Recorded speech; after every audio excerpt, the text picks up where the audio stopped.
It is a big win for the Hawkeyes, a team that's, looking intriguing heading toward the postseason. They've got a clear star in Keegan Murray. How are we feeling about Iowa in general, or even more specifically, Keegan Murray as a National Player of the Year candidate? Greg, I'll go to you first here. What are you thinking about Mr. Murray? So I'm going to contradict myself. I want to preface this. I want to warn the listeners out here because I want to start with the positives and say that I've been screaming for more recognition and more love for Keegan Murray all season long. In fact, I got in a heated debate with my Sleepers Media counterpart, Carter Elliott, last week. You two? A heated debate? Yeah, that's shocking. Who would do that? It was EJ Liddell versus Keegan Murray. And about everybody in the Big Ten Twitter sphere was all over me for saying, how could you possibly take Keegan Murray over EJ Liddell? And I'm like, well, just let's look at the numbers. He scores more points per game. He gets more rebounds per game. He's shooting better from the floor. He's shooting better from three. Like, he has less turnovers. He has more blocks. He has more steals, like across the board. And I know like per game stats are not the end all be all. And Iowa plays a style that allows him to rack up a lot of stats. But if you're a fan and appreciative of what EJ Liddell's doing, I don't like the excuse of writing off, well, Keegan Murray does this against bad teams in the non-conference. It's not the same. Because if you look at his conference-only numbers in Big Ten play, he's a monster. And I think Johnny Davis has gotten a lot of love, deservedly so, even though he had about a month of kind of cold shooting that we kind of just ignored. And then he had a couple good games and we put him right back into the National Player of the Year conversation. I think there's a tier of great players at the top of the Big Ten. There's a bunch of guys who deserve All-American love in this conference. And Johnny Davis is one. Kofi Cockburn is two. And I think Keegan Murray's three. And I'd put all of those guys on the same equal tier right now. If you want to argue that those guys could be National Player of the Year, I think there's an argument for all three. But I don't think Keegan Murray is far behind any of those players. Now, as far as National Player of the Year goes, do I truly believe Keegan should take home the hardware? I don't, because I think this is Oscar Tshiebwe's award. And that's just me. I think if Kentucky were going to clearly run away with the SEC, I don't even think this would be a conversation. I think if Kentucky had stayed fully healthy, they might be the number 2 team in the country right now. And we all feel a lot better about saying their best player, Oscar Tshiebwe, is truly the best player on the best team in the country. What he's doing statistically is absurd. Like, he's just a dominant force, unlike any other in college basketball. At this point, we take him for granted when he goes for 15 and 15 every night.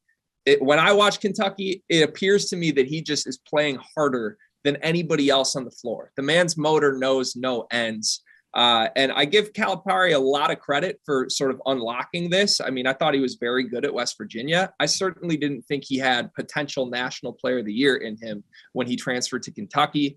So he has my vote. I think there's a bit of separation at this point, but I would put Keegan Murray in that second tier along with the other Big Ten players, Johnny Davis and Kofi Cockburn, right behind him.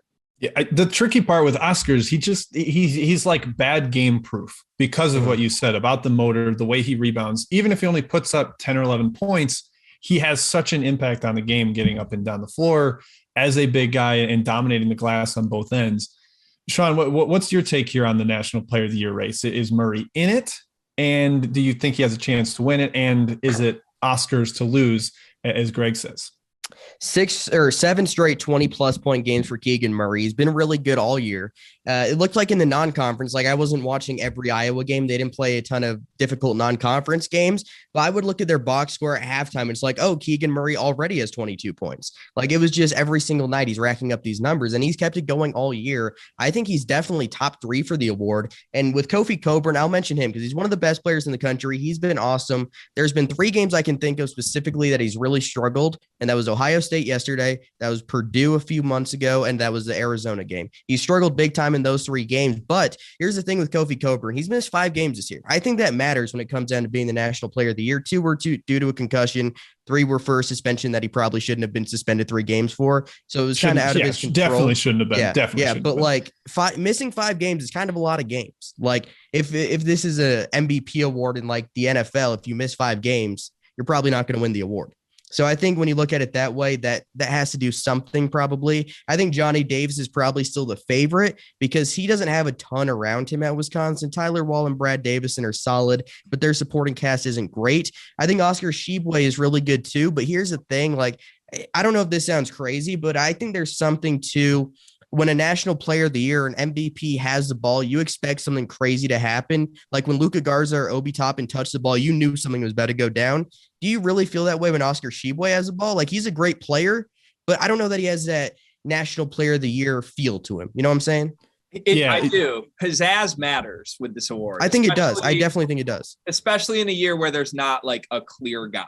Right. Mm-hmm. When there's 10 guys in the conversation, like it's always more fun to give it to the guard who makes crunch time shots than it is the center who just does this for 40 minutes. Jim, I have to ask you this, though. And I'm just sort of passing the baton back to you here. I'm inserting myself into your. Love it. Hey, you are a seasoned vet host. I love this. Take it. So I saw a clip of you actually earlier this week. You're boots on the ground in Las Vegas, and you were giving out betting odds from the National Player of the Year guys and talking about best value. Johnny Davis was pretty far down the list, but I want to push back a little on Sean and then throw it to you on your take. I don't think Johnny Davis is truly the front runner for this award. I think he's the front runner on the Field of 68 network. Yeah, and I think it's Tshiebwe, but I don't think it should be. Yeah. Odds markets certainly indicate that Tshiebwe is the front runner. And maybe a part of that is that Kentucky fans are going to bet pretty hard on Tshiebwe to win it. But yeah, Davis was like the fifth favorite at 14-1. I just thought the value was too much with some of the big games he's had on national TV. You guys said pizzazz matters. Going for 37 and 15 in a win at Purdue matters. Scoring 30 plus in a win at Michigan State, at Indiana, that stuff matters. Winning the Maui Invitational in Las Vegas, that's important too.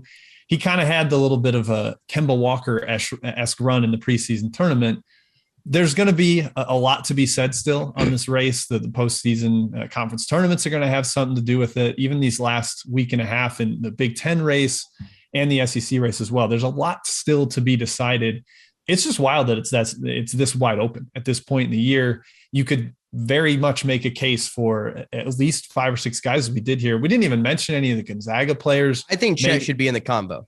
Yeah, and maybe Timmy and Chet are taking votes away from each other, and they're kind of splitting it. But the way Holmgren has taken off in league play, Sean, it's really remarkable. I tweeted the other day, he's leading the league in 3-point percentage and block percentage. Like, who does that? That is nobody does that. That's ridiculous.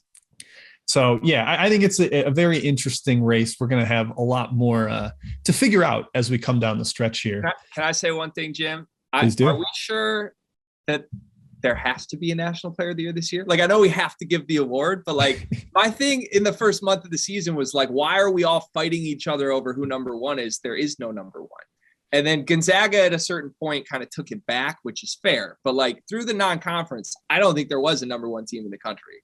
Like, can it just be okay to say right now there is no front runner as opposed to debating all of these guys? Because like you said, there's 10 guys who I think belong in the conversation. Ultimately, we got to see where their teams finish.